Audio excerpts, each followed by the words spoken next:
ধেয়ে আসছে বছরের অন্যতম শক্তিশালী বৃষ্টিবলয় ঈশান। শনিবার বাংলাদেশ ওয়েদার অবজারভেশন টিম জানায়, এই পূর্ণাঙ্গ বৃষ্টিবলয়টি দেশের উত্তরাঞ্চলে ফেলতে যাচ্ছে বড় ধরনের প্রভাব। রংপুর, ময়মনসিংহ ও সিলেট এই তিন বিভাগে রয়েছে সর্বাধিক সক্রিয়তার পূর্বাভাস। বৃষ্টির ফলে অতি বন্যাপ্রবল নিচু এলাকাগুলো প্লাবিত হতে পারে যে কোনো সময়।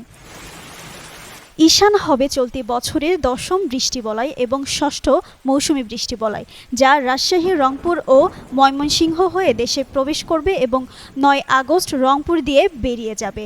সর্বাধিক সক্রিয় থাকবে ৪ থেকে ৮ আগস্ট।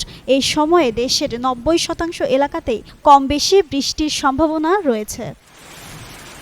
বজ্রপাত হতে পারে অপেক্ষাকৃত বেশি, আর বৃষ্টির সময় দমকা হাওয়ার সম্ভাবনাও রয়েছে। চট্টগ্রাম ও সিলেট বিভাগের পাহাড়ি এলাকায় পাহাড় ধসের আশঙ্কা রয়েছে, তবে সাগর সামগ্রিকভাবে থাকবে নিরাপদ।